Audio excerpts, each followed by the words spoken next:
May buntag mga lods, kumusta na mo din ha?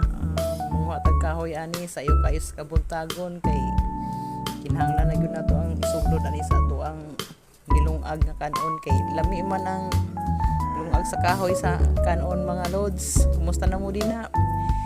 Naaman may butin pero lami mo gyud ang kahoy unya taod-taod mag ato na pud mi sa trabaho.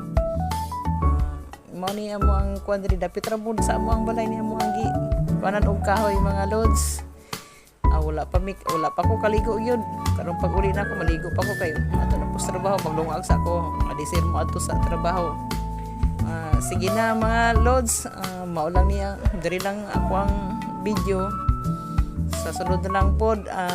Please subscribe and follow on Facebook and YouTube channel Probinsya, ang pobreng probinsya na mga lods. Salamat kayo sa inyo. God bless.